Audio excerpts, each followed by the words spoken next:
Welcome to the BK Show podcast. This week's episode is a bonus episode that comes courtesy of a new Patreon podcast that John Warren and myself have started over at dropshippodcast.com. This is actually episode number 1, and we wanted to give you a taste of what we're doing over there. So a little background, when I started my entrepreneurial journey, I started in high-ticket dropshipping. I do think dropshipping gets a bad rap. There was a lot of AliExpress nonsense out there telling you to find a winning product on AliExpress and ship it via e-packet in a very heavily taped box to your customer and burn out your Facebook audiences and turn and burn your website. That is not what I'm talking about today. That is not what I've been involved in, and that's not what I continue to be involved in. What I am involved in is high-ticket dropshipping, selling reputable brands that you've definitely heard the names before, and building a real brand, not a turn-and-burn website. So this is how I began and how I still run some of my businesses. In fact, I'm creating 2 new ones currently, which we dive into on that Patreon podcast. I've been part of one which reached 8 figures in sales a year, and I've consulted hundreds of others ranging from 5 figures to 8-figure businesses as well. And I've been fortunate enough to exit some of these, which has meant for a pretty big payday. And so I do think this is the simplest business model for anyone to get started. And so we were super thrilled to not only have a course on it. You may have heard John on episode number 36 and number 6 as well, where we talked about dropshipwithjohn.com, which is John's dropshipping course. All about high-ticket dropshipping. I really think he's changing the game with this new course. He has more information than any other high-ticket dropshipping course on the market by far. And we wanted to go even further. Where can we talk about our businesses? Where can we deep dive into all of the different facets of the business model, the headaches, the good, the bad, the ugly? We decided Patreon was the place to do that. So we started a Patreon. It's $5 an episode. You're only charged when we put out a show. If you sign up, you get access to all the old episodes for free, and you can add the RSS feed to your favorite podcast player. So it's not like you have to navigate away from iTunes or Spotify in order to listen to this. It'll just pop up in your feed regularly each week, and you are only charged when we put out a show. So if you sign up, you'll get access to all the old episodes, including this one, which is episode number 1. But if we put it on an episode every Thursday, you'll be charged every Thursday $5 for the episode. I think you're going to like this style. John and I, we argue every Friday already. So this was like kind of our idea. You might have heard it in episode 36. We were arguing about different ideas in regards to e-commerce, and we said, why don't we just start a Patreon podcast together? So this one starts off a little slow. I think we were a little stiff, but then we kick it into gear for sure. I think you're going to get a ton of ideas. If you've ever considered this as a business model and you're like, where do I even start? This is point number 1. You have to choose a market, a niche, whatever you want to call it. You have to get started. This whole episode is about that. And then later episodes, if you were to sign up, you would see us move into what do you need to build on your website in order to call suppliers? How do you call suppliers? We have a Q&A episode out already. I think we're going to do all kinds of cool stuff over there. And again, it's behind a paywall for a reason. We want to go deeper here. We want to do something different. This is not a course. This is much, much deeper than a course. So whether you're in John's course, whether you're in one of the many other courses that are out there kind of teaching this business model, I think you're going to find value in this. So I do hope you enjoy episode number 1 of Dropship Podcast.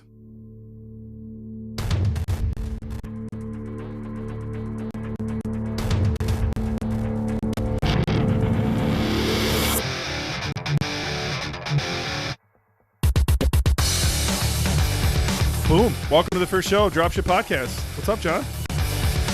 Man, it's good to be here. Good to get this going. I'm super excited about this. It started with some kind of metal music. I mean, that's the best I could find. I was searching around for something semi-cool, and it spent like an hour clicking on sounds, on Neo sounds, and I was like, all right, this is the winner. I'm done. Well, I think we've both been into metal in the past, so I think it kind of fits for you and me. And I seem to remember you telling me once upon a time that you used to have dreadlocks and you played in a metal band. Is that correct, Ben? That's accurate. I could share the dreadlocks photo.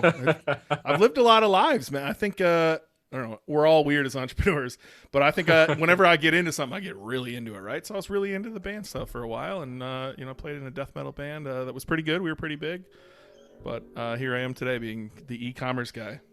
Yeah. Well, look, it's no insult. I used to have dreadlocks too. What? Yeah. When I was like 19. Do you have a photo?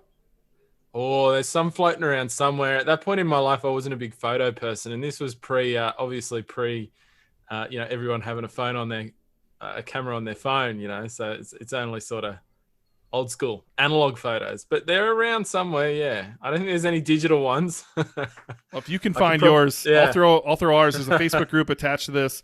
I tagged most of you listening, and I'm struggling to get back to the right window to tell you the right address. I'm going to guess it's /group/Dropship podcast. That's my guess. I'm trying to get there right now. I apologize. Live looking for a Facebook group. This is what you're looking for when you tuned into this podcast, I'm sure. Take it away, John. I'll dig for this Facebook group, but I'll put my dreadlock photo in there for you guys. Yeah, that'll be super cool. But here we are. We talked about this for a little while, this show, and I'm super happy that we're getting on with it.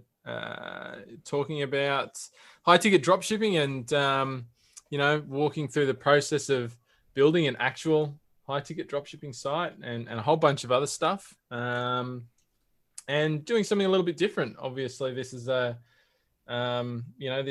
podcast is taking a bit of a different form, being a membership based podcast. And this is the first episode. I think we've already got some amazing people have joined in with us, which I'm super grateful about. I appreciate those people very much. You got a list of them there, Benny? Yeah, I'd love to call each one of them up because I appreciate every one of you. We're trying to do something different here. I think John and I want to share a whole lot more than we do on some of our other public avenues and really, get nitty gritty and help you guys and do Q&As and dive in. So literally, I'm just going to read the list. John Murphy, Wad Ali, Robert Bate, Darren Kinsey, Simon Woodward, Alan Carlson, Roman Pettigene. Boy, did I hope I said that right. I am not French. Alex Vo, Lee C., Rice, is that RHYS? Reese. All right. Randy Green, Alan Phillips, Patrick James, Tina Baxter, Andrew Van Airsdale. I personally appreciate every one of you. This is going to grow fast, but you guys are the starting group, and I appreciate you a ton. Yeah, awesome, guys. Thank you so much. If you're not in from this ride for the beginning, yeah. If you're not in the Facebook group, it is facebook.com/group/dropship podcast. Pretty easy to find. Just chuck in the email you signed up for Patreon. We'll all be in that group and shoot us questions whenever you want. Again, hopefully we're trying to reveal a little more over here. And John and I, John's been pushing me. He wants to build a store in live time and walk through it and show you guys what we're doing. And I think we're going to do it. So. What are we going to argue about today? Niche selection? Do you want to tell everyone? Everyone kind of knows who we are. We don't really need to tell them who we are and why we're qualified, do we? No, I don't think so. I think people, hopefully, if they're coming into this, have some idea. But the short version is between me and Ben, we've got about 15 years combined worth of high ticket dropshipping experience. We've started a whole bunch of, probably between us, I'd say we've started and built more than 30 high ticket dropshipping sites. And some of those that we've worked on have been quite large and everything in between. And we've been working with other high ticket dropshippers, coaching and consulting for years as well. So I think this podcast, this show is going to kind of turn into a meeting of minds and a culmination of all that experience and different things we've seen and done, and actually putting into a framework where it's like a real thing, as well as just talking through the theory of some of this stuff, which is kind of cool. I think it spawned. You were on my show, on the BK show, and literally in the middle of it, we were arguing. We were talking about we decided to give away the whole model and just walk through how does high ticket dropshipping work. And everything you would explain, I was like, well, I feel a little bit differently about it. And I wanted to argue with you, but we were having a good time. I literally bought the domain in the middle of the show and was like, let's just do this. We have such different takes. We have different experience. You built stores in Australia. I have no idea what goes on in Australia. I'm sure I can offer some tips, but I think you're going to help people there. And then, I've sold a business and you've worked with the people who bought the business, right? And so, and we've just done a lot of different things in different niches and grown businesses different ways that I think we're going to have different takes on it. I think people are going to enjoy hearing, here's one way to do it, here's another way to do it, and realize that there's not just one way, and that there's a ton of ways. I've been part of a couple businesses that went to 8 figures, and that's fun. And I want to see some people listening to this get to 8 figures too. It's awesome. Yeah, totally. That's one of the bits about this I'm most excited about is that they're truly, literally, in marketing and e-commerce, there are literally many ways to achieve the same outcome, I think. And, if people are in my program, you get the John version of it, right? But that's not necessarily to say that that's the only way a lot of those things can work. And I think the one of the great bits of value that people are going to get from listening into this show is hearing two different ways of doing the same thing, or achieving the same thing. You know what I mean? Slightly different takes on it that, particularly things that might work in one market and not the other as well. Like every market or niche or whatever you want to call it's a little bit different. And, I think when people are building one of these businesses, often they'll hear about doing something, but it doesn't quite work out in the particular space they're in. So getting a range of different perspectives and insights into how you can achieve things, I think it's really rather hearing the same thing. Well, part of the time we argue, we literally scream at each other some Fridays of like, what are you, dumb? Like, you have to do it this way. And by the end of it, it's semantics. We're literally saying the same thing, but we've argued each other. I think, again, that's what hopefully people want to hear is, the banter. I enjoy it. I hope you do too. Yeah, totally. Well, let's crack into it then, shall we? Look, I want to address that a bunch of people wrote a bunch of great questions, and we are going to tackle all of them. In fact, if we get any more, this is going to turn into, a Q&A episode as well. We want to do one episode a week. We want to walk through our whole process for doing this first. And really, I think Thursdays or Fridays, we agreed we'd drop these out. And so look for that one a week. If we get enough cues, we'll set up a Q&A show as well. We can drop those in there. Really, this is going to be up to you guys. What do you want? How often do you want to hear from us?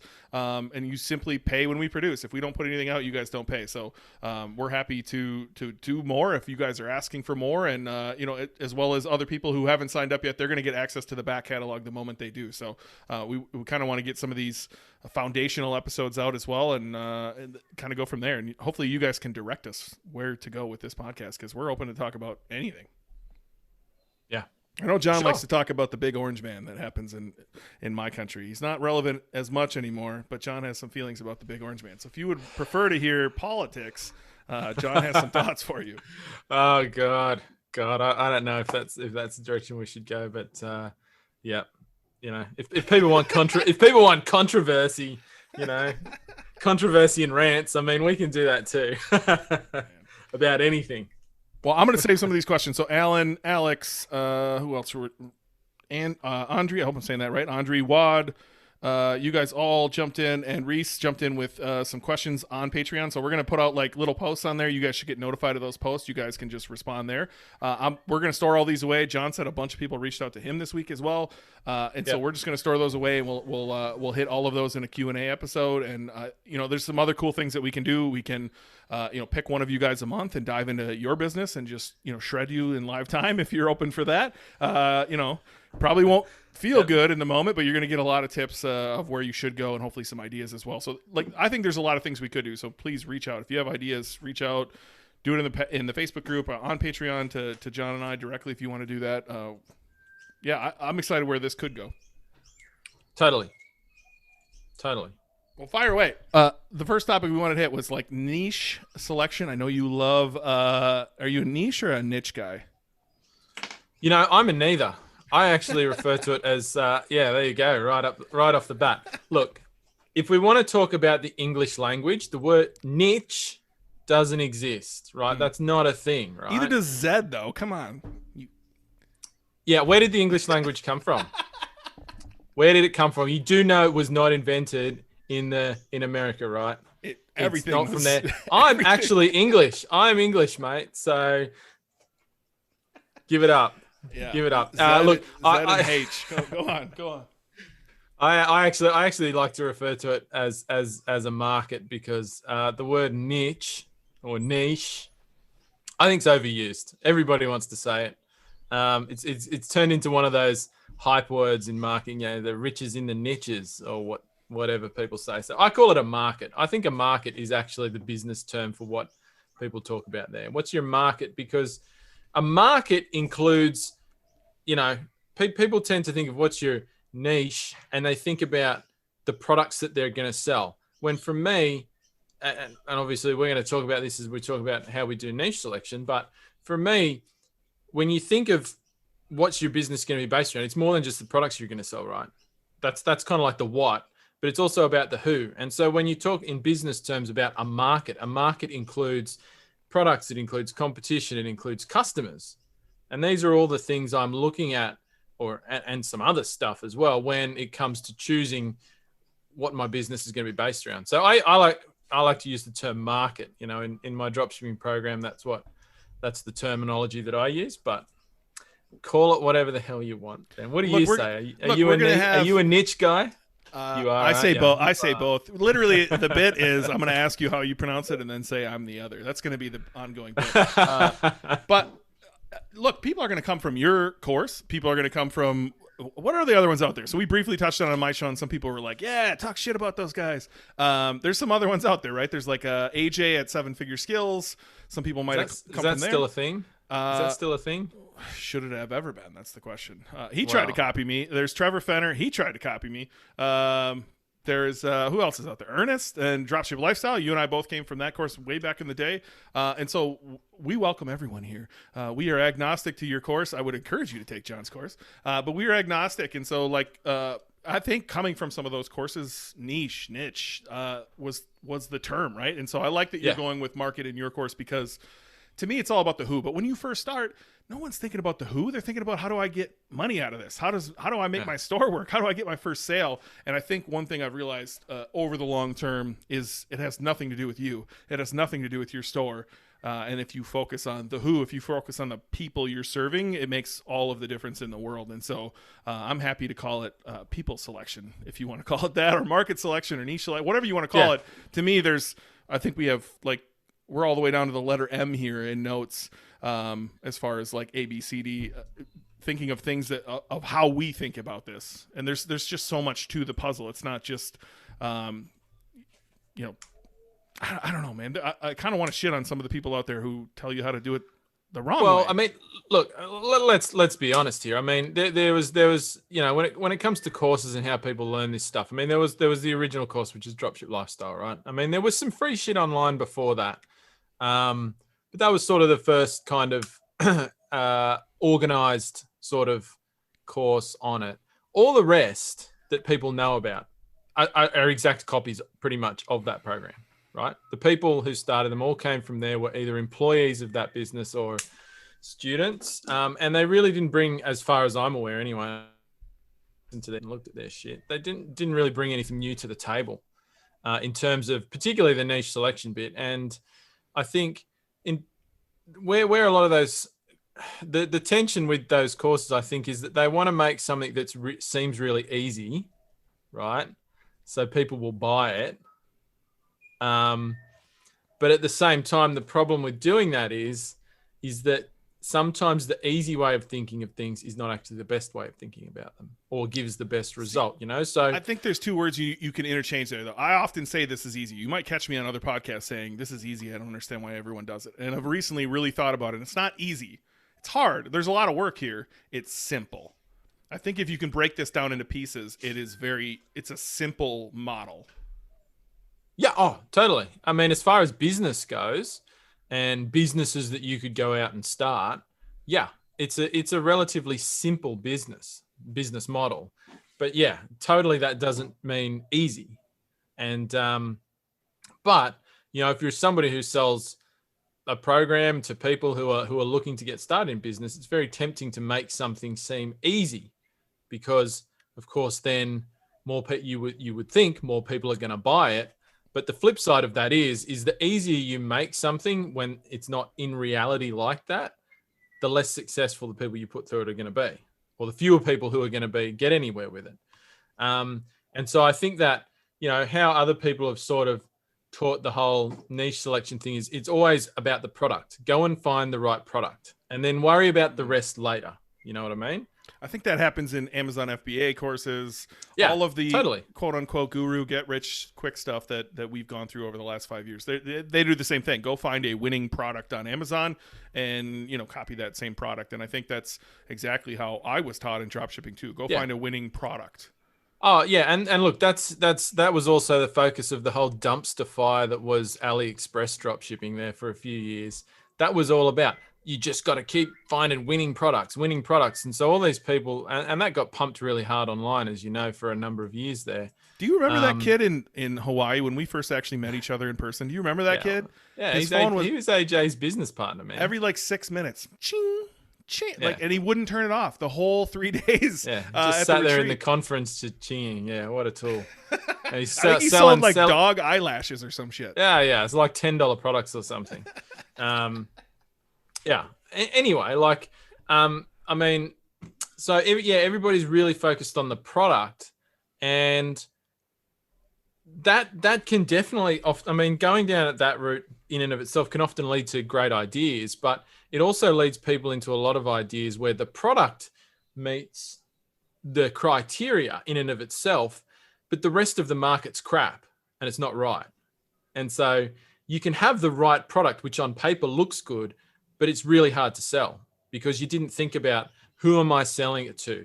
How am I communicating with them? What am I putting in front of them? What's the competition look like in this space?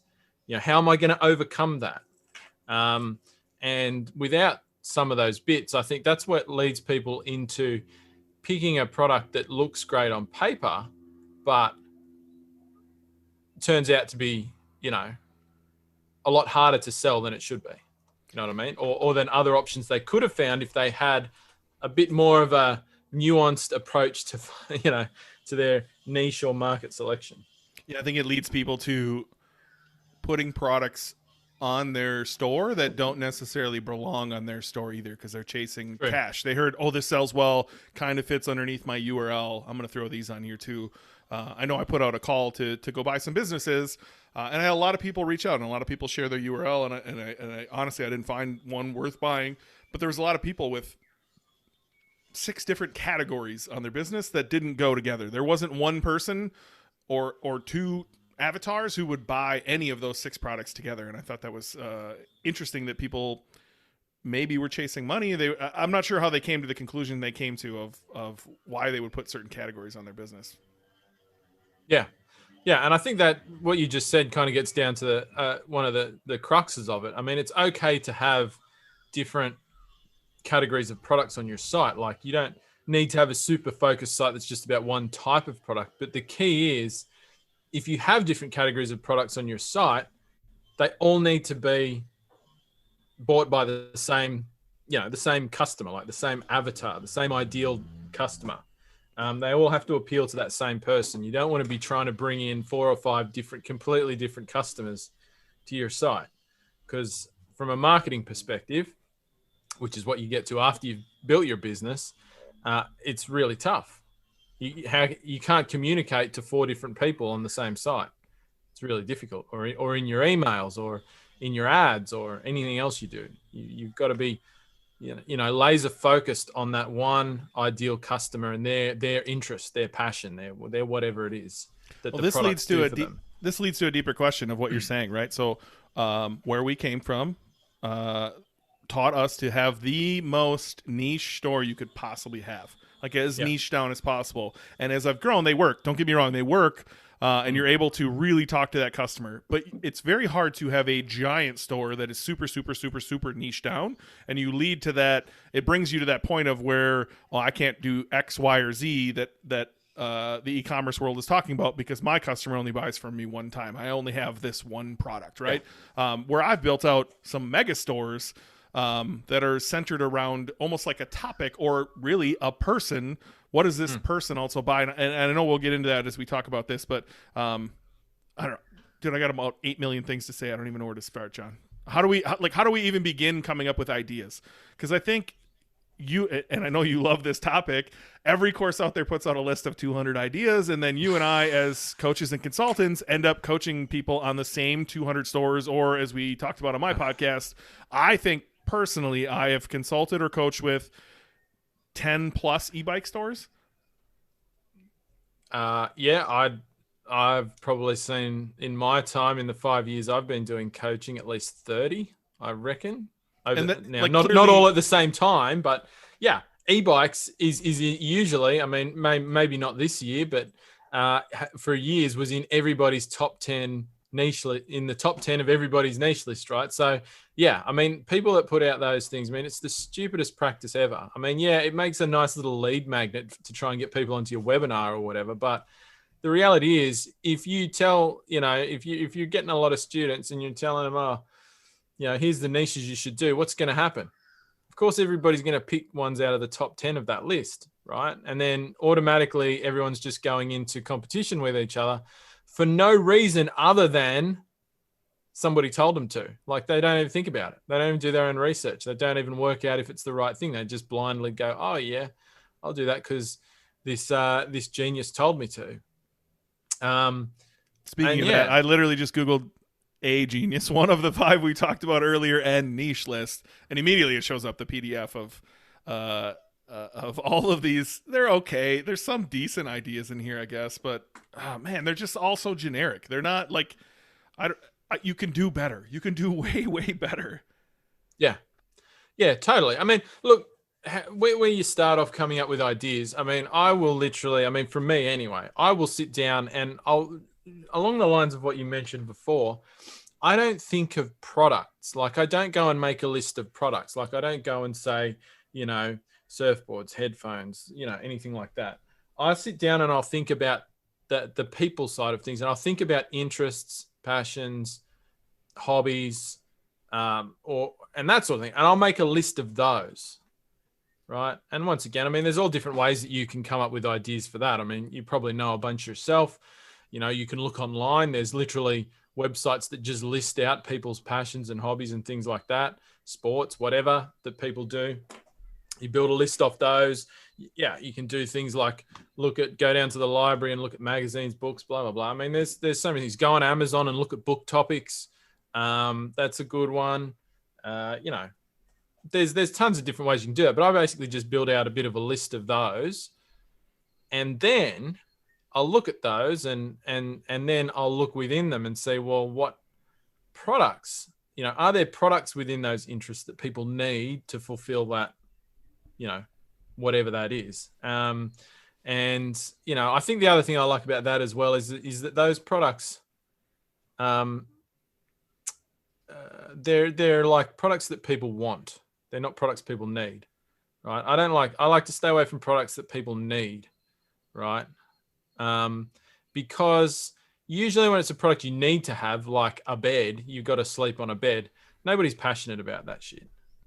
Like, yeah, we all like a good bed to sleep on, but it's not like there's not like one identifiable customer that buys beds. Everybody buys beds, right? So that usually tells me if a product's like that, it becomes a commodity really quick. Yeah, it becomes commoditized. There'll be a ton of competition. Like, and look, I learned that from the first site I did. So you know, I started off selling lights, chandeliers, these sort of things. And once again, I mean, there's some people out there that get passionate about the design of these things, like interior designers and that sort of thing. And I found that out along the way. But there are products that everybody has in their home, right? There's nobody that doesn't have lights in their home of some shape, size, or whatever. And so, yeah, they're commoditized. They're super competitive because it's such a massive market. And there's just nothing really from a marketing perspective to there's no one person you're trying to appeal to. So, and that was a really tough site to grow in the beginning because of that. Because you just brought it up, I want to get people thinking, right? So like my brain immediately goes to how can you target someone when you're selling those lights, like you said, right? So I would, industrial is kind of popular in the US, right? And there's definitely industrial style lights. So could you target the people who are into industrial things and not just sell industrial lights? You could sell industrial railings for their homes. There's different things for their kitchen that like people are going to have a whole theme of industrial. And now you have a person to target who's going to buy many different things from you. So now you're not just like calling all the light suppliers and listing every single light they have. You're listing very specific type of lights and very specific type of railings and different things for your kitchen. And you're able to really speak to that person because you know their wants and needs and desires and exactly what they're hoping for in their home, and you can sell them more than one thing. And so I hope just that one little idea right there got your brain thinking of like why it's so much more important to target the who than the what. Yeah, and that's right. And in hindsight, that probably could have been a better way to go with that particular space. The problem is, if anybody is in homewares and they're thinking about that, is that like you've also got to watch out for trends. So when it comes to homewares, industrial is a trend. Like people don't stick to that one thing for their whole life. it's good for a few years, and then people switch over to, oh, maybe now Hamptons is the thing or something else, right? So you've also, I mean, I think homewares and that sort of design related things are the only real example of that. But, you know, it's just why it pays to think. But yeah, like it's a good idea. And that would have been probably in hindsight a much more solid idea than just going, well, I'm just going to put on my site any single light I can find and have about 50 million different styles and all of that sort of thing. Yeah, but obviously when I started that site, I didn't know any better. And it still worked out for me in the end, but it was really, really hard in the beginning.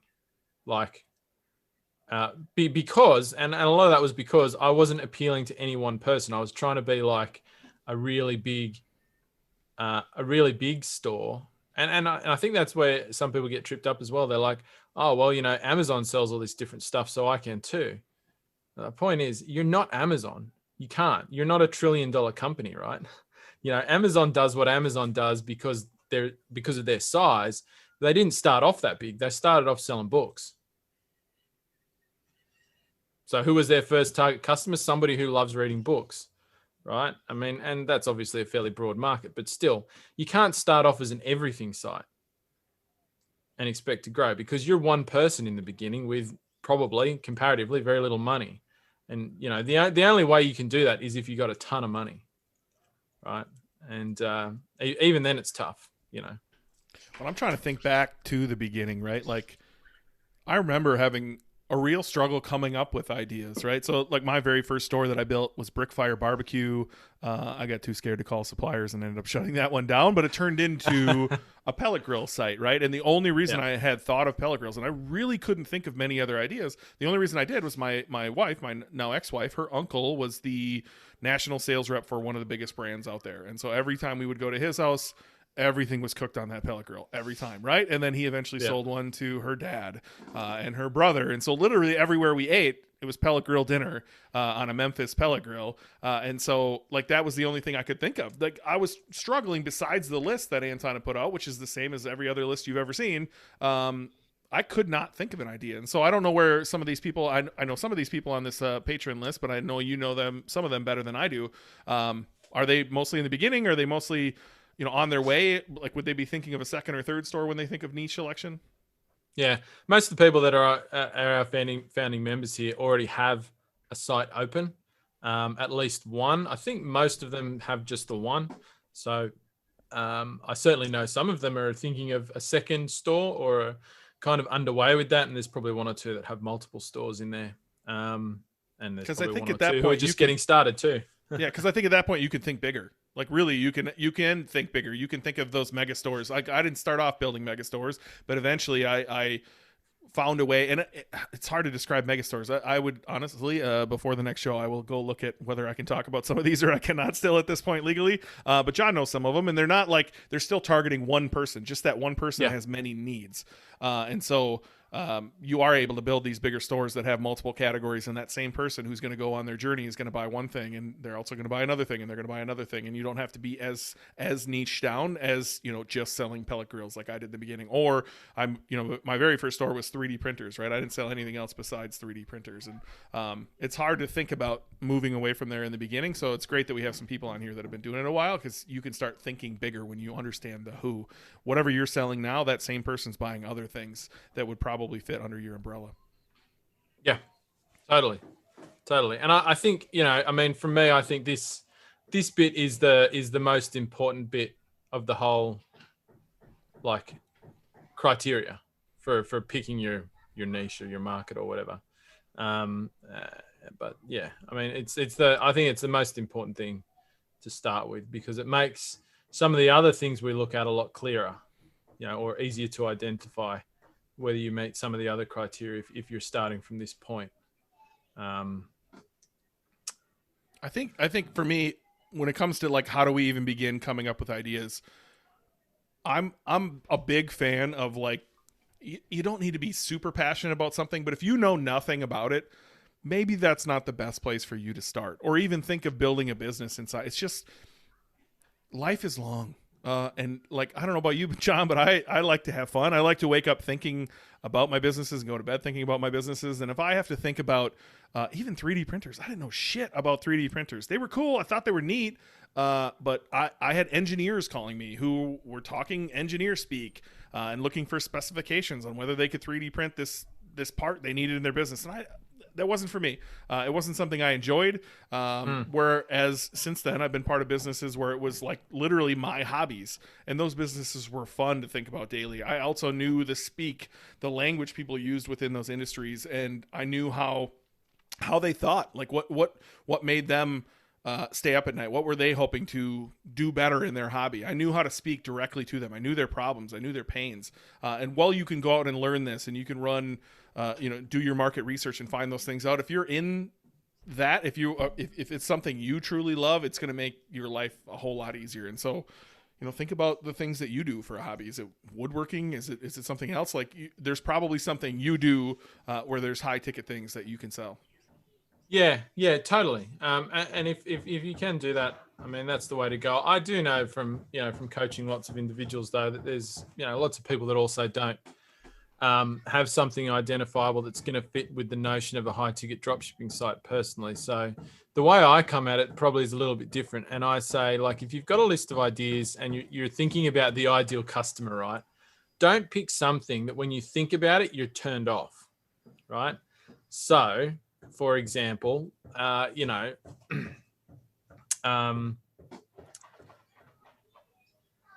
just trying to think of an example. I know I've spoken to people about this before, but like, if you're looking at an idea and you're like, yep, you've identified an interest or a passion or something that a group of people have, and you're sitting there thinking, man, I just think that's the dumbest thing ever. I can't imagine why somebody would want to do that or would have that passion, or I just don't identify with, that customer in any way, shape, or form. And the thought of talking to them all day long just puts me off. Then don't do it, right? Like it's just not going to be. You're just gonna struggle with that, because part of this is, as you get into the marketing phase of your business, is you have to be able to communicate with people, right? If you're talking about focusing on the who, then part of that is being able to communicate with them and being comfortable doing that. And so, while I don't think you need to love it or anything like that by any stretch of the imagination. I mean, I've never sold products that I personally thought were amazing. I mean, I'm just kind of getting to that now personally with a couple of ideas I've got. But for a long time, I had passions and hobbies, but like they didn't really fit with with some of the other criteria for high ticket products that you would sell or dropship. So I've always done other things, but one thing I know is that what's put me off is selling things that I just can't connect with on any level. Like I just look at them and I go, that's a waste of money. Why would anyone buy that? I think that's crap. You know what I mean? Don't do that. But that's just like your opinion, man. I don't know. Yeah, but for me, it's more the people, right? Like, No. I was partners with Corey on a business, and those people are not my people. They are not my people. And so, like, thankfully I didn't have to do any of the customer service, but even like writing copy or talking to them or building ads or like, it was just not like, I am not, there's some people who don't want to spend a lot of money, and they believe that, not buying that cup of coffee for the next month, saving that $5 is how you get wealthy. That is not my type of people. And so yep. I didn't have fun doing that. It was like, I still did all my tricks and grew the business, but like, it wasn't fun. And I trust me, you're not going to want to build a business that's not fun for the next 2 years. It's going to grow slow. You're not going to want to do it every day. That's right. It's not fun. That's exactly what I'm saying though. Like, this is why I see people burn out on these businesses. It's like they're putting in a lot of hours, a lot of work to build it. And if what they're talking about on the day to day, because for most people on your first store, particularly, you are going to be doing the customer service yourself for quite some time. And I see people, they're like, after 2 years, they're just like, I just really hate this market. It's not that necessarily their business is doing bad or anything like that, or they're not making progress. It's just like they're talking about something day to day they just don't get. And it's not pleasurable. And when you're starting one of these businesses, you don't have a big team of people to do it for you. So how connected you can be to it is actually really important. If you're having trouble connecting with it, then it's going to be hard for you each day to sustain the energy that you need to put into it, to really take it to its full potential. And I think that's particularly important for people who are doing it certainly their first time around, when when you get to your second or third site, you've probably got some experience with bringing on a team to manage certain parts of it, and you might do that quicker. So your personal connection with the business, or your like or dislike for the subject matter or the topic, for want of a better term, matters a bit less. But when you're first starting out, I think it's a big thing. So how do you move on from there, right? So you've got a bunch of ideas. How do you go validate your ideas, John? What is your first step? Like I've got 5 ideas: pellet grills, 3D printers, lights, e-bikes, and you're just like, man, I want to go figure out which one of these I should do. Where do you go first? Well, I'll go first. I'll have a look. I mean, obviously, I'm so of those examples you just picked, I'm going to say, well, like I said, I come up with my list based on the people first. But if I was just to be given a list like that from somebody, I'd be looking at, firstly, who's the who in those markets. Is there an identifiable, like a single who for those things, right? So lights, for example, there isn't. So that would be off my list straight away. It wouldn't be there. Some of those other ideas that you just listed, there might be a single one, but like even let's say within e-bikes, picking e-bikes as an example, there's actually multiple who's in there, right? So I might say, yeah, okay, that idea is good, but I'm seeing multiple who's. They're still identifiable. Like I can identify particular interests that maybe people use those products for, or reasons that they use them that I can target. And so I'm just going to pick one of those. And you pick one of those, right? And that's going to be the idea. And then once I've got that sort of locked away in my mind and I'm happy with the who bit of it, and then I've got a readily identifiable group of people that share the same interest or passion that I'm going to go to, I'm going to go through a series of other criteria that have to do with the rest of the market, and the nature of the products themselves, just simple things like, price. Is it drop shippable? What's the shipping going to look like? But I'm also looking at what's the revenue opportunities, recurring revenue opportunities, private label opportunities. So there's a range of criteria there that I sort of step through one by one. And like, I'll do this in a spreadsheet, right? And I'll just tick boxes in a spreadsheet, or I'll write some notes about each of those points. And so if I've got, 4 or 5 ideas that I want to shortlist, I'm literally going through and ticking all these boxes, making some notes, and then coming back at the end and comparing them all and saying what ticks the most boxes for me, on that series of criteria. And so you just mentioned a bunch. Like, do any of those hold more weight than others? Because for me, like, what stands out to me, like, we build up this list, right? Market saturation, SEO opportunity, revenue opportunities, private label, seasonal. Is it obviously drop shippable? Identifying the suppliers. Do I give a shit about it? Is the item complicated? Freight versus ground shipping. The avatars that I like to build in my businesses. Like, which one of those jumps out to you of like, so you're doing a checkbox. Not everything is worth 1, right? Like, you're not adding it up and saying this one scored a 10, this one scored a 6. Some of those are worth more. And for me, it's SEO. So I'm curious what it is for you, where you you say if there's a real opportunity in one of these, you're more excited about it. Certainly, market saturation or competition is a big one for me. I want to know. Because in terms of when I'm shortlisting ideas, particularly when I'm trying to narrow down a small group of ideas to one, competition, which kind of does lead a bit into SEO opportunity, right? Because your SEO opportunity is kind of determined a bit by what the competition's doing, and how much of it there is and all of that sort of thing. But yeah, I'm looking at the competition because you're going to see in every idea, there's going to be different levels of competition, different quality of competition. And so that really is a determining factor on how, not necessarily on your overall chances of success in the longer term, because I think if you take the right approach, you can overcome a lot of competition in any market. But it certainly will determine how quickly you start, right? How quickly you make progress will be determined 100% by what's happening in your market from a competitive perspective, what the quality of it is, how your marketing stacks up against theirs, and what opportunities lie there. So I look very much at that in the beginning.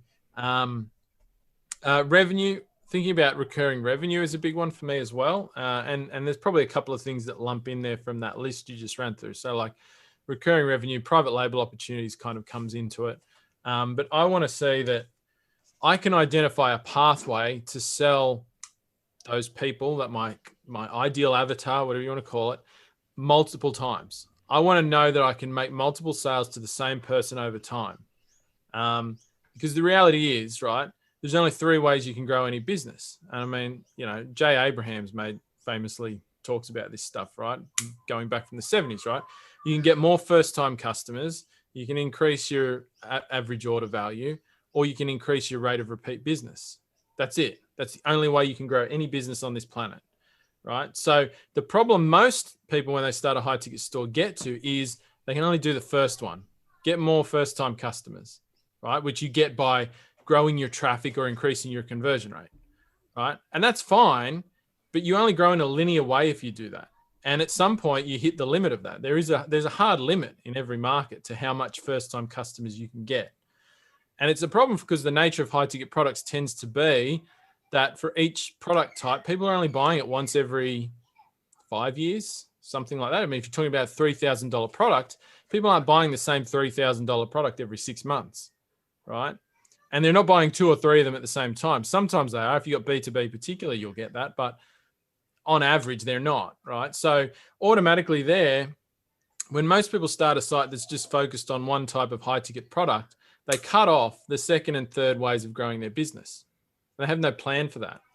And it kind of ignores, like particularly in e-commerce, like all those e-commerce businesses that people know about, that we idolize, that we say they're fantastic businesses, they all have recurring revenue. Amazon would be bankrupt without recurring revenue, right? It would have been, they wouldn't be who they are. But even smaller ones, you know, they all have recurring revenue built in. So this is really important. And it's totally doable for high ticket sites as well.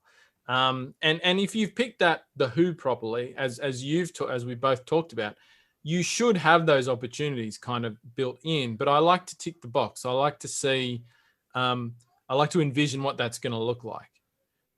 So I want to know that, yes, there's the core products there, the core high ticket products, but what are the other products that person wants to buy? And can I list out what those might be? I know there's some people listening just on the names that I've seen in there who are screaming right now, shut up. They only buy one of my products.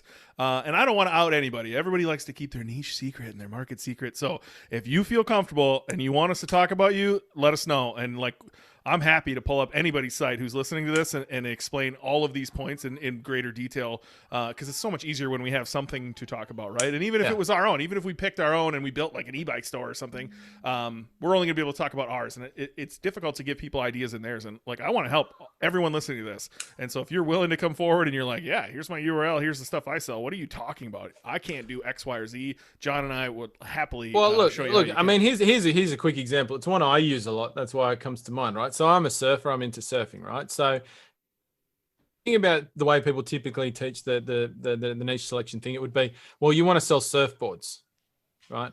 That's the high ticket product in that space, right? It's, you know, $1,000 surfboards or plus, right? So that's what you want to be selling. And you want to have a surfboard store, right? And that's the wrong take, right? You want to have a store for surfers, right? So what's the recurring revenue potential there? Well, you know, or increasing your average order value. So I'm going to sell the surfboard, sure, but I'm also going to sell a range of other things that surfers would buy. So maybe I'm going to sell wetsuits. I'm going to sell the surfboard accessories. I'm going to sell surfboard bags. I mean, all these things can sell for $300-$400. I'm going to sell, you know, racks for people to carry their surfboards on a moped or a bike. You know, I mean, racks for them to put in their home on the wall where they can put up all this. You know, if you're a surfer, you got tons of surfboards. You got to store them somehow. Like, there's all these things. I'm going to try and sell all of that stuff to the same person, either in one order or over time. Every couple of months, they're coming and buying something else. And when you get into the second and third sales, which you're mostly going to make via email, i.e., with no marketing cost, they don't need to be super high ticket products. You're still going to make profit on them, right? Because you don't have a cost per acquisition anymore. That's what you lose on the second and third sale. You don't pay to acquire that customer again in the same way you do on your first sale. I'm going to give you another example. Because I like to be in my passion, I love digital products, and you're going to be able to create your own digital products with 100% profit margin. And here's my example. I own this URL, so fuck off if you're trying to come after me. I've owned it for 3 years, so that definitely means I'm going to start it someday. SupYogaPaddleboards.com. It's like a fad. People love doing yoga on their paddleboards. I can't even stand up on one. No joke. I fell over in a kayak once at the dock. I'm positive I could not stand on a paddleboard. So I'm probably never going to be this guy, but I own the domain Sup Yoga Paddleboards. If somebody's into Sup Yoga, hit me up. Here's what you can do. You can sell the paddle, like the stand-up paddleboard for Sup Yoga. You can sell the mat somebody needs on top of their paddleboard. They're also yogis in their own time. So you can sell all kinds of clothing for them. You can sell all kinds of mats at home. You can sell the blocks. You can sell your own program. You should build your own program and sell it for $9.99, $99.99 of how they can do their program on a paddleboard. And you know what? Go on YouTube right now and type in morning yoga for stretching, yoga for fat people, yoga for your butt, yoga for. Just type in yoga for on YouTube and look at all the different programs you can create for your supyogapaddleboard.com site. And then tell me you don't get excited about getting into your own passion or serving that one person who's going to do way more than just go to the lake once a week maybe and do yoga on their paddleboard. They're a human being. They have a whole bunch more interests, and there's a lot more that you can sell them. Yeah. So, I mean, this is a huge one for me. I mean, that of the criteria, this is a big one. And so because if you can identify those opportunities, right, and you can meet those three sort of ways to grow a business, then your business can grow in a non-linear fashion. So it can grow exponentially, right? It can have a curve that goes like that. I mean, you can't see what I'm doing. This is a podcast, but I always forget this because I'm used to hockey stick. Hockey stick, right? Rather than just a straight diagonal line, right? And that's a big one. It doesn't mean you need to have all of that locked down the minute you launch your site. I just want to know that I can see the pathway to doing it in the beginning, right? I mean, if you're doing this for the first time, right, you're not going to get all the marketing to do that right from the beginning, right? And you don't need to. You just want in the beginning, you at least want to start selling the core products, the core high ticket products, but you want to know that you can bring that stuff in once you start making sales to people on sort of your core products. So those are actually, aside from being able to identify the who, the competition and the revenue opportunity, those are probably actually two of my personal bigger ones. I mean, obviously the products themselves and the nature of the products needs to fit as well. So these are much simpler yes, no ones. Like, are there actually high ticket products there? I mean, this is high ticket dropshipping. So, I want to see products in the $1,000 plus range, right? So that's just a tick box though, really. So that's not all the products that you identify for that who need to be high ticket, but there does need to be sort of core high ticket products. I mean, I'm totally fine with selling $400-500 products alongside those, or even less. But you still got to have that important sort of core products you're shaping around, in my opinion anyway. Well, SEO is my jam, dude. I geek out about SEO on pretty much everything. And so I use like our note here, SEO opportunity, to find the market saturation, to find the revenue opportunity, to find the private label opportunities. And what I mean by that is, let's just use your lights for an example. It's not hard to go find a drop shipping lighting company online. Just, search for lighting, narrow it down to who's drop shipping. You're going to find a whole bunch of them, right? I like to sort them by domain authority. If you don't know what that is, go to the Chrome web store. You can literally type that in, Chrome web store, and look for the Moz Chrome extension. Sign up for Moz, add the Chrome extension. It'll give you a little number. The higher the number, the more domain authority they have. The lower the number, the less they have. And so usually the higher, they're getting more organic traffic as well. Hopefully they're doing SEO as well. I like to look through that. So I know, here's the competition I have. A store I'm building right now. The competition that's out there has like a 6, a 16. One of the 16s is ranking on page 1 for a lot of terms. And I don't really know how they're doing that. In fact, I think John works on one of those sites, which is funny. I'm gonna have to give him some tips along the way too. And then so like I saw opportunity. That's how I saw it. I saw people selling these things whose websites were kind of clunky. They didn't really have any domain authority. And I saw if I came in and do what I do best, I could outrank them immediately, gobble up all that traffic, and be able to come in there. And so I saw revenue opportunity, and I didn't see market saturation. Just there wasn't a lot of people, and there wasn't a lot of real players there. And so if you have any confidence in yourself whatsoever, you're also going to go look at those sites that are just kind of clunky and junky, and they have no real value other than copy paste from a supplier. You should be able to just dominate those. And that's what I look for. If there's a bunch of people out there who have, and someday we'll do an SEO show so we can walk through all this stuff. But if there's somebody out there who has all of their collection pages built out and all their product pages have unique content and unique images, and every single question you could ever imagine around the product has been answered on their blog, I don't know if I want to come into that. Like, there's just not a lot of opportunity there. And so that skunks out the revenue and the SEO opportunity and the market saturation for me. It's not for me. Yeah, totally. And look, I mean, I think people should expect to hear a lot about SEO from us over the course of this podcast, because literally when it comes to traffic and marketing for a high ticket site, this is your single biggest opportunity, right? It's not in paid ads. Yeah, there's money in paid ads, right? For sure. But there's also a limit to where you're going to go with paid ads. And that's the limit of profitability. But SEO, I mean, if particularly if you come and look at it from a competition with other dropshippers perspective, nobody teaches you to do SEO with these businesses, except for me and Ben. So no one's doing it, right? No one's doing it, or no one's doing it properly. So, whereas anyone can chuck up Google shopping ads or Google search text ads and have them run reasonably well, right? But SEO is at this point in time, at the point of recording this, it's still the least touched large marketing opportunity for e-commerce businesses. I really want to drill that home, John. I did an SEO presentation at George Bryant's mastermind, who I was a member of. He asked me to present on this, and here's 3 slides I started it off with to capture the audience. Right. So in year 1, the first year in business, 7.1% of users. So a total 7,000 users came in year 1 for 0 revenue. Right. I came on board the next year, and we started doing all the things I love to do. We did 76,000 users and 854,000 in revenue. And then the next year, we did 243,000 users and $2.3 million in revenue. And I left the company after that. I wish I could see what happened after that, because it's so exponential. It just keeps growing and growing. And the more effort you put into it, the more it's going to pay you back. And that was 43% of users, by the way. In year 3, 43% of our traffic was free for the effort we had put in before, and $2.3 million in revenue, of which we paid $0 in ads. Yeah.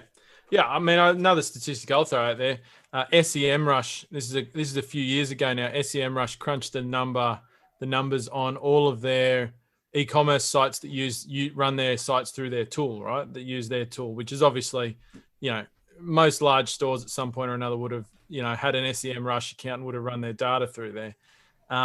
They found that for e-commerce sites, this is 30 something, I think it was 36% of e-commerce transactions were as a result of an organic click on an organic search listing. 3% were from Google Ads by comparison. 3%. And about 3.3 was from social media. And, the largest number was from, the direct bucket visit. So that was 46%. So obviously those direct visits originated as a paid ad or an organic click or something like that. But of the directly attributing ones, organic was 10 times larger than paid. 10 times, right, on Google. So that's gives you a bit of an idea about the magnitude of the opportunity there. Well, and you're not constantly paying for it either. You're not constantly paying for it. If anybody's ever tried to target anything except super bottom of the funnel keywords, which is your product name, the brand name, product name, God forbid SKU. I don't know if anybody actually searches SKUs. Maybe they do. I don't know. They never did for me. That's where your money is, right? It's the end of the funnel. And if they don't buy, you better grab their goddamn email. If you've tried to run anything else like the super generic key, go right now and try to run an ad with the word e-bike. That's your keyword.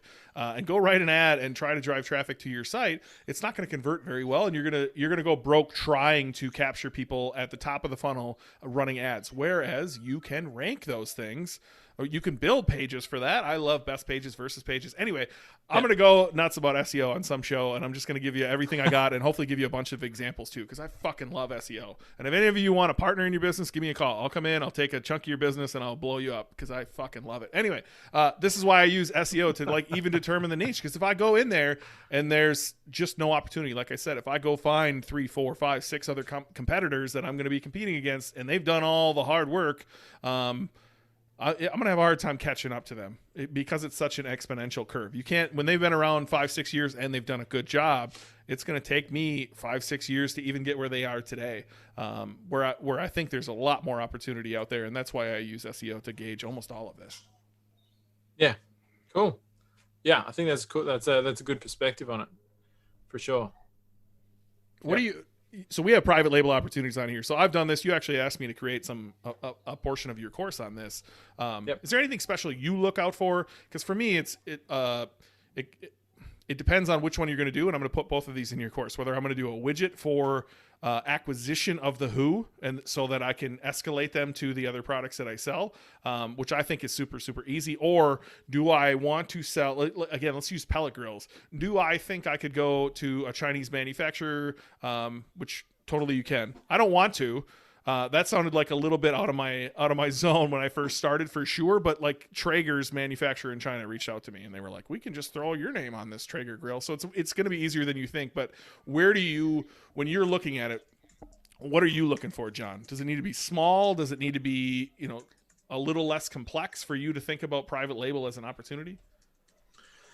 I would probably, and I mean, I wouldn't rule out the core products necessarily, but that's less often going to be the option that you're presented with that's actually going to work. I mean, if your core products happen to be fairly simple, and it's easy to, they're not patented or anything like that, because a lot are, or at least what was that word, John? Involved, patented, right? Is that a word? So yeah, of course it is. If something's got a patent, that means there's not going to be. Oh, how do you say it? It's patent. It's patent over here, I think. So. Yeah, well, you guys are secondhand users of my language, so you can go fuck off. But if it's like that, you're not going to find 100 manufacturers in China making that thing, right? That exact thing. So you're not going to do it. But a lot of products aren't, and so there might be an option there for you. But yeah, typically I'm looking at those side products that sit next to, like the slightly lower ticket products that sit next to your core product, that you can either sell as an upsell or as a bundle or whatever. But also, as you mentioned, you can also use those cheaper products as front-end acquisition tools because you've got a better profit margin on them, right? So you can run ads on them and not worry so much about the cost per sale, that I'm then going to lead people onto my high-ticket products from there. So I would usually be thinking about the lower ticket products that you're either going to use as an upsell or the entry point to your business. And I mean that's sometimes easier as well because it's going to take less cost investment for you to actually get the things in bulk landed into your country. Whereas if you're going to say, I'm going to go and brand up my own $3,000 product, well, you're going to have a chunk of money sunk into that to get it out of China, right? One of the ways you talk about growing your business is upsells, right? Lifetime value of a customer. And so I love widgets in the same capacity. If e-bikes is something that I was just sold on, how hard would it be for me to go to a plastics manufacturer and get something that's going to clip on the bikes to hold their water bottle, something that's going to clip on the bikes to hold their iPhone? I would imagine there's quite a few things you can think of that would go on a bike. I don't think newspaper baskets are a thing anymore, but there's probably a few other things that you could put on a bike that would be pretty easy to manufacture and would probably have low MOQ, and you would be able to simply add these every single time. The other places I saw were like, could I come in there and make something that doesn't quite exist yet, or it exists but it's ridiculous? And there's one I can't talk about that I would love to talk about, where we just saw an opportunity to. The process by which you wanted to use one of our best sellers, you needed like 7 other products. And so the first thing we did was make a bundle that seemed like a no-brainer, but nobody was really doing it. Of like, you need all of these things. Why not just buy it all in one big bundle? And then at that point, the bundles, we were bundling one thing from one manufacturer, one thing from another manufacturer, one thing from another. And we were like, why don't we just put all this together ourselves? And yes, it took a lot of work, no question. But once we put that together and we did all the SEO stuff I was talking about before, and we owned the keyword, then we just simply put our product right in front of everybody. And quickly we were the best seller, like instantly the best seller. And our margins went from, 30% or 25% or whatever your drop shipper's doing for you to 80%. That makes a huge difference in your bottom line. Yeah, that's right. And I mean, that's the power of it, I guess, is that the profit margin goes up. And even if it's not quite that drastic, I mean, if you're somebody who's doing like, I don't know, let's say you're doing, 100 orders a month, let's say, in your high ticket dropshipping business of your main product. I mean, imagine just adding on another product to that gave you $100 profit extra, right? Even something as simple as that, right? Just something small. You're buying it cheap. You're adding $100 on top of it. You're selling it at no extra cost to you, like in terms of no extra marketing costs. I mean, that's an extra $10,000 a month in profit in your pocket, right? I mean, that's a pretty sweet thing just in and of itself. And I mean, that's not large quantities. You don't need large quantities to do that. You don't need huge investments to do it. You've got to sort out the warehousing and all of that side of things, but that's once again pretty simple. And so, I try think to look for digital too, John. Like I said earlier with the Sup Yoga, like if you can, as you're doing this market selection and thinking about the who, if you think you can go partner with an influencer or make this stuff yourself, and there's an opportunity for you to upsell digital content, or get people into a membership community, say like, $10 a month, $50 a month, and offer this digital stuff, or, run a Patreon like we're doing right now. Like if you're selling, if you have like an animal product store with doggy doors and crates and all that stuff, and you're just an absolute pet lover, why not, create a pet lover podcast and go interview some of your customers, or create a community through which you can offer discounts on other products, or there's a million different ways that you can offer a digital form. And like I said, that's where all the profit margin's at. Or you could sell, we're on video and I'm pointing at them, but you can sell the same supplements I sell behind me and just insert them into your business. Yep. I mean, there are a lot of different ways you can take that for sure, I think. It's great. Once again, you don't need to do that in the beginning, but it's all about just when you're at that niche selection or whatever stage, it's just about seeing the potential. You're not going to do it straight away. But before you make that final decision on your market, do you think there's potential there in the future that you can bring that in? So I think we're running up against the hour, John, but there's a few other on here. Like, how much does seasonal weigh for you? Do you care? Nah, not so much. I don't really. I think, most, I mean, and look, I've looked at the analytics for hundreds of high ticket dropshipping sites by now, like literally. Every single site I've looked at, very few sites don't have a down period of the year where things are a bit slower. Some, it's more drastic than others. Like if you're selling snow blowers, right, you're going to be pretty out of business in the summer, right, or comparatively to, your up season. But, at the same time, like, if you're looking at the who, right, like let's say, I'm all about serving people who are into skiing, right, or snowboarding, right, which is a winter sport. Now, I'm just picking a really obvious example here. I'm not saying this is one that I would do, but what do snowboarders do when it's not snowing, right? Like if they're not, are you asking me? Do you want me to? No, I'm not asking you, but this is the question I would ask. Like that's obviously going to be a seasonal niche, and I might be worried that in the summer those people aren't going to be buying a brand new snowboard unless there's some lucky person who just follows the snow around the world all year. But what are they doing that's related to that interest in the summer, right? And if you don't know, go ask them. I bet you. Yeah. But I bet you they're doing. Send out a survey and ask them. Yeah. So they're going to have a complementary interest. So it's like many surfers, if there's no waves, they skate, for example, right? Because it's a similar skill, right? And in fact, that's where skateboarding originated from surfers, had no waves. They went out and started skateboarding.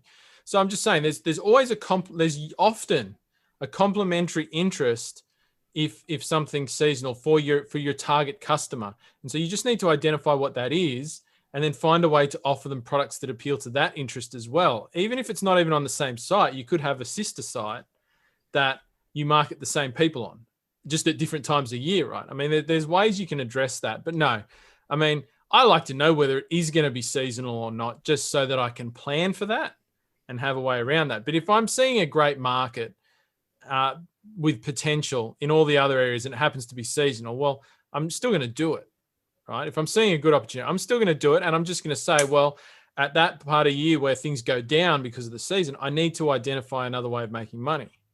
Right. So whether that's I just need to have another business opportunity happening, or I need to find another way to sell to my target market, whatever. So no, I mean, seasonality is not a deciding factor for me. I think that gets overhyped in other people's takes on niche selection, personally.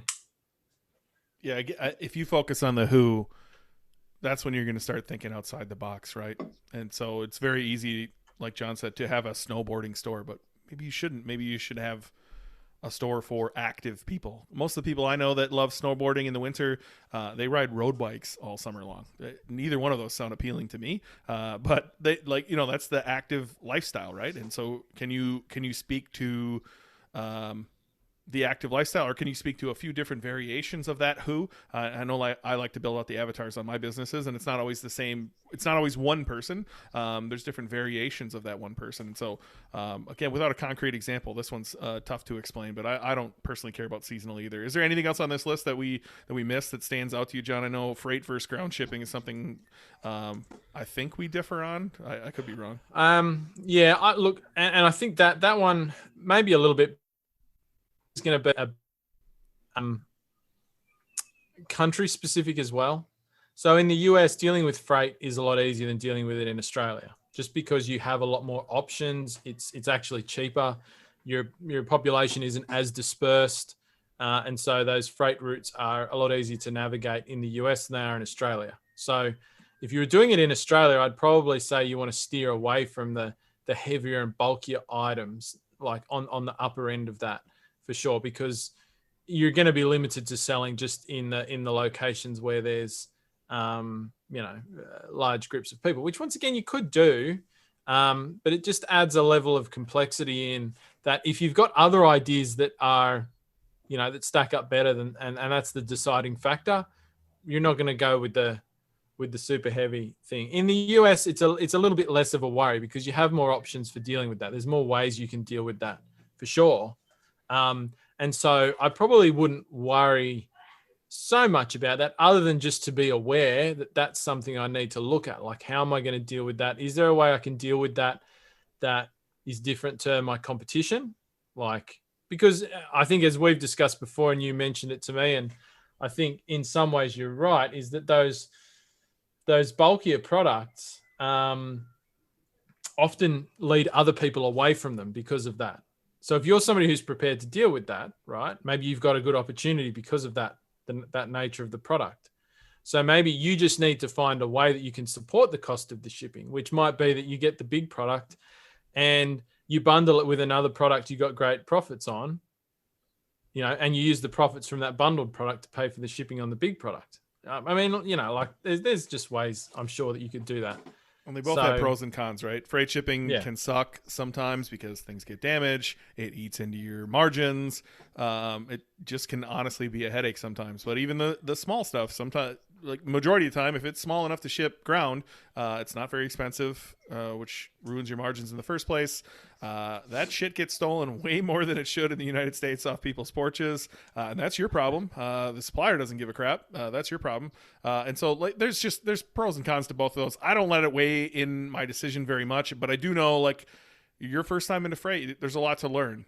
There's a lot of processes you need to build in your business. And I've seen people who, everyone's advertising at minimum advertised pricing, right? And so they're afraid to add shipping in there, even though they have to charge you at the end. I've seen people I've personally bought from who don't tell you about the shipping and then send you an email the moment you buy and say, oh, by the way, if you want to take this off your truck yourself, cool, you're going to need 2 people. Otherwise, if you want liftgate, send us $70 more. I bet that works really, really well with your customers. I bet there's no friction there at all. And so like there's so many pros and cons here. That's the one that stood out to me. I thought you might have a more detailed take on it, but I don't know. None of these are like deal breakers for me, other than like if I don't think I can compete in the areas I'm good at, which is, I have a very keyword focused lens, whether that be through Google Ads or whether that be through SEO. Those are the only things that stand out to me as deal breakers. Yeah. Yeah, look, I like to make a note on the shipping and what that looks like, because like I say, they're not deal breakers, but if I'm comparing 3 ideas to each other, and I'm going to be comparing, and they're very close ideas. Often you'll do your niche selection. You'll have 3 or 4 ideas and you're just like, man, how do I pick one? They're so close together to me in my mind. Then it can come down to the finer points, right? Some of those finer points, like what's the shipping going to look like? How many suppliers did you find? And that might just help you split 3 ideas that look very close on the bigger points, right? Because those finer points will just make your life a little bit easier. And that could be the determining factor in how you make that very final decision. You know how I'd figure it out? I would, number one, I would say, which one do I actually like give a shit about? And then number 2, sure. I would throw up a site, which $13 and a half a day of your time, get up a site and a homepage. And that's all you need is a homepage that looks great. And then call suppliers and find out, what are the margins in this niche? Is it even worth my time to figure this out? If you don't want to do that, if you want to go even a step further, call your competitors and just be like, I think I might buy today if I could get a discount. And figure out who's going to give the better discounts, because that's where the better margins are at. Honestly, that's what I would care about. Do I give a shit, and where are the margins? Because trust me, everything, all that matters, like revenue is vanity, profits are sanity, says Mike Jackness, and he's fucking right. You can sell $1 million and make 0. Brian Angel and I did this. He was on my podcast. We sold $1 million in standing desk and made 0 fucking dollars, except the 2% back on our credit card. Yippee fucking skippy. It sucked. You don't want to do that. You don't want to sell $200 products that have 25% margins on it, and shipping eats it up, and it costs you, $7 a click to get customers. It's not fun. And so I care very much about margin. And there's a very few unicorns in the dropshipping world that are up in that 50-60% range, but they're fucking there. And go find them, because they are fun. They are really fun when you sell a $5,000 item and you made $3,000 on that. Oh, dude, I my team signed up a supplier for a client just yesterday. Actually, I got the email through on it with the price list, and high ticket products like between 1,000 and like I think they went up to about 10,000, and there was 50% margin. I just looked at it, I was like, wow, I'm gonna need to know this one after the call. But like and super simple product, like super simple, not small, but like just it's just like a product you put down and you use it. It's like no moving parts, nothing. It's all just super simple. Yeah, I was like, now I definitely need to know about this. Look, we've gone long. This is kind of what we want to do moving forward. I think John and I were a little stiff in the beginning, if I'm honest. Hopefully we loosened up for you and cracked some jokes. And I want to argue more with John, because I really like getting John going, if I'm honest with you. Look, what else look? First off, thank you. Every single one of you that paid for this, thank you from the bottom of my heart, from the bottom of John's heart. Make sure you are in the Facebook group, facebook.com/group/Dropship podcast. Anything else you want to tell these guys? What can we do to make this better? Do you guys have feedback? How can we reach more people? What do you think? Yeah, like, I mean, we're going to be communicating with you regularly through the through our various little ways we're connected with you there, like the Facebook group and the main interface where you signed up to. So yeah, we're going to be communicating with you there. If you've got ideas, please share them. But of course, as well, I mean, if you've got buddies, friends, mastermind people that are in the high ticket dropshipping space as well, tell them about the show, right? Tell them about the show. Get them in here. I mean, we want to build this community out, and so we'd appreciate it if you're enjoying it to throw out a recommendation to your friends, people in your network who are also high ticket dropshippers, and you think would get some value from listening in here. We'd appreciate that. This is a paid show, so we're not going to be running ads to you or anything like that. But that's the one thing I'd say. Like, let's build up this audience a little bit, get people coming in, get people's ideas coming in, and let's turn it into something special for sure.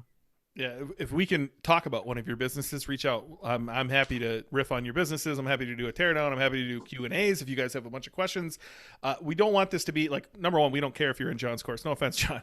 We don't care whether you took Dropship Lifestyle or 7-Figure Skills or whatever the hell the other ones are even called, or John's course. Like, we want to be able to go deeper here. So like, somebody reached in the very beginning was like, well, why don't you just do this for free as like promotion for John's course? Like, we want this to be very, very different than the free stuff we put out there, and really be able to like riff on some stuff that you might not hear anywhere else, and hopefully really haven't ever heard it anywhere else, and really get John and I's opinion on your business too, if you're willing to come forward with that stuff.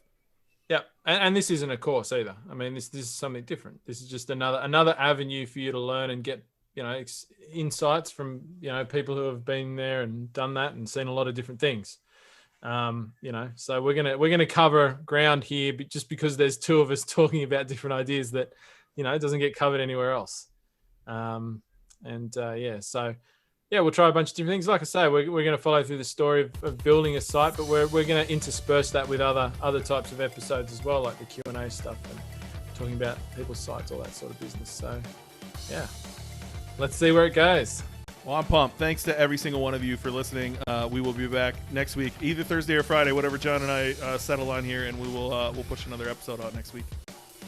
Awesome. Thanks, guys. Thank you, Benny. Obviously, if you hung around this long, you have interest in what you just heard there. I would highly recommend to go to dropshippodcast.com and sign up for our Patreon. There will be at least 3 more episodes there for you to listen to currently, if not more. All of those will be free. All back episodes are free when you sign up, and you charge only when we put out an episode. So $5 per episode, you're charged at the beginning of the month. You can limit that and say, I only want to pay for 2. And so you'll get access to 2 episodes per month at $10 a month. But if you want all of them, again, it's just $5 an episode. We're trying to do a bunch of Q&As over there. We have a Facebook group behind it that you probably heard in this podcast where you can come join and ask more questions. Hopefully we can do some like live teardowns. Really, this is very user oriented here. So whatever our Patreons want us to do, we're going to do. We just want to give value. John and I have so much experience that we want to give back in some way, and we thought this was going to be a good way. So if you're still here, go to dropshippodcast.com, sign up, and I look forward to seeing you over there.